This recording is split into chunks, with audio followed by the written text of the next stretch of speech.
곤지름이란 생식기나 항문 주변에 HPV 바이러스에 감염이 돼서 그 주변의 표피가 증식을 하면서 생기는 덩어리를 우리가 곤지름이라고 하는데요. 그 모양이 닭벼슬 모양이라고도 하고 양배추 모양, 브로콜리 모양, 또는 아스파라거스라는 그 채소의 봉우리 모양이라고도 하는데요. 검은 점이나 콩 모양의 그 곤지름도 있습니다. 곤지름은 HPV 바이러스에 감염이 돼서 생기는데 HPV 바이러스 종류가 100가지가 넘습니다. 이제 그 중에서 16번, 18번, 52번 등이 암으로 발전할 가능성이 높은 HPV 바이러스를 고위험군이라고 하고 6번이나 11번 등은 암으로 변화될 가능성이 없기 때문에 저위험군이라고 합니다.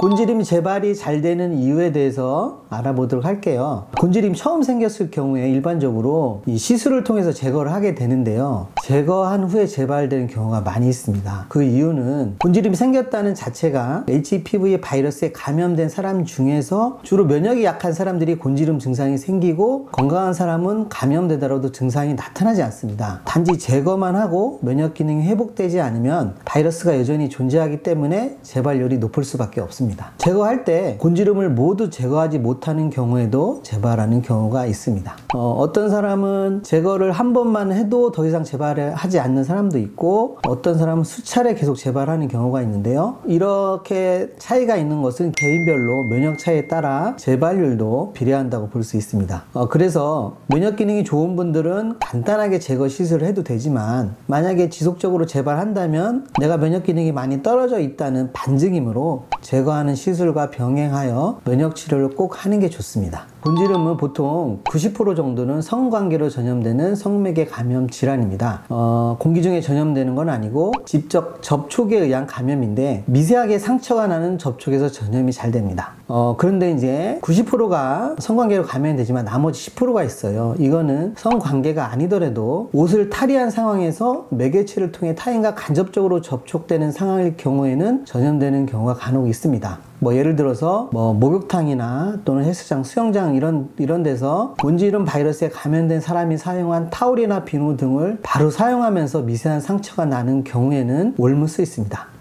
또 간혹 소아 같은 경우에도 감염되기도 합니다. 소아의 경우 자가접종 혹은 목욕을 같이 하거나 기저귀를 이렇게 갈아주는 부모님이나 또는 가족과의 접촉에 의해서 소아도 생길 수 있습니다. 그래서 이제 환자분들 중에서도 성접촉이 한 번도 없었는데 나는 왜 곤지름이 생겼는지 너무 의아해하는 환자분도 있고, 이렇게 이제 곤지름은 일반적으로 성병의 범주에 속하지만 10%는 성접촉이 아닌 경우에도 감염될 수 있다는 것을 알고 있으면 불필요한 오해를 피할 수 있을 겁니다. 그리고 성관계를 한 번이라도 한 여성 10명 중에 8명은 50세 이전에 최소한 한 번씩은 HPV 바이러스에 감염되는 흔한 감염 질환이기 때문에 이런 곤지름에 걸린 것을 너무 부끄러워하거나 숨기는 것은 오히려 치료에 방해가 될 뿐이므로 적극적으로 치료하시기 바랍니다. 증상이 없는 사람도 만약 곤지름 바이러스가 있으면은 감염될 가능성이 있습니다. 확률이 좀 낮을 뿐이고요. 곤지름에 감염이 되었더라도 보통 잠복 기간이 지나서 증상이 나타나지 않으면 바이러스에 감염됐지만 면역 기능이 정상적이어서 몸속에서 자가 면역이 생기면서 곤지름 바이러스가 사라졌다고 볼 수 있습니다. 이렇게 자가 면역이 생기면 특별한 상황이 생기지 않는 한 다시 감염돼도 병증이 생기지 않게 됩니다. 곤지름에 감염된 상대자와 성접촉이 있는 사람이 임신과 출산을 어떻게 해야 하는 걱정을 하는 경우가 꽤 있는데요. HPV 감염은 감기 바이러스처럼 흔하게 감염되는 질환이고 사실은 누구나 감염이 될 수 있습니다. 그리고 감염과 증상이 생기는 것은 많은 차이가 있습니다. 감염이 되더라도 증상이 생기는 사람은 그렇게 흔하지 않고요. 그리고 만약에 증상이 생기지 않았다면 임신이나 출산의 계획이 있으신 분들은 크게 걱정을 하지 않으셔도 될 것 같습니다. 곤지름이 우리가 성병이라는 인식이 크기 때문에 불임이나 기타 장기에 영향을 미치지 않을까 하는 걱정을 하시는 분들이 많은데요. 곤지름은 성병이기도 하지만 생식기나 항문의 피부 점막에만 주로 생기는 피부 질환이기도 합니다. 그렇기 때문에 임신과 크게 상관이 없으므로 안심하셔도 됩니다. 곤지름 증상이 심해진다는 것은 요도에 곤지름이 생기는 경우, 그리고 항문 안쪽에 곤지름이 생기는 경우가 간혹 있습니다.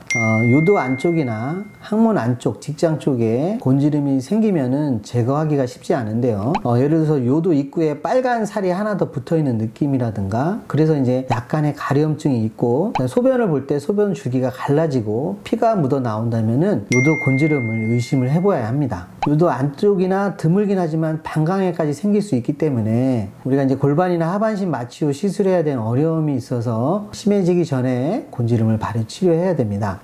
항문 쪽도 겉에가 아니라 항문 안쪽 직장을 따라 깊숙이 번지게 되면 제거하기가 어렵기 때문에 그 깊숙이 들어가는 경우는 최초에 생기지 않고 대부분 번져서 생기는 거니까 초기에 집중해서 치료하는 게 증상이 심해지는 걸 막을 수 있습니다.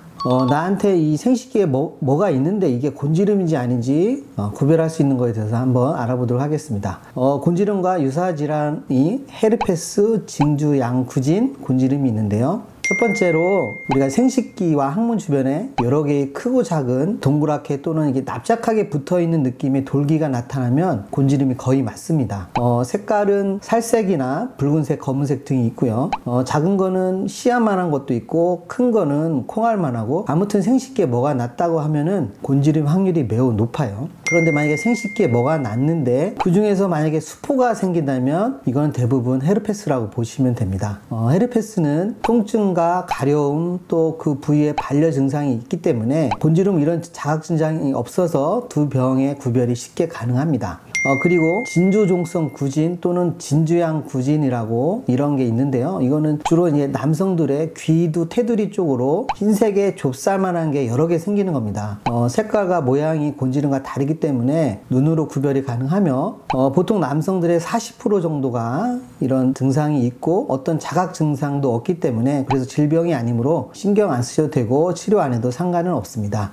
곤지름을 치료하는 방법은 가장 기본적인 게 곤지름 HPV 바이러스 예방 접종하는 방법이 있고요. 그 다음에 곤지름을 제거하는 게 가장 중요한 치료 방법입니다. 현실적으로 HPV 바이러스의 감염을 100% 예방한다는 것은 굉장히 어려운 일입니다. 또 이 불행하게도 아직까지는 HPV 바이러스 치료제가 개발되지 않은 상태이기 때문에 바이러스에 이미 감염된 사람들의 스트레스는 겪어보지 않은 사람들은 상상도 못할 정도입니다. 하지만 곤지름 바이러스는 면역 치료를 통해서 자연스럽게 없앨 수 있습니다. 이미 감염된 바이러스도 면역력이 좋아지면 사라질 수 있고요. 그리고 바이러스가 없어지면 곤지름 조직은 자연히 또 사라질 수 있습니다. 그래서 우리가 평소에 면역 치료나 면역을 좋게 하는 생활요법을 통해서 자연스럽게 바이러스를 없애는 방법이 가장 좋다고 볼 수 있습니다.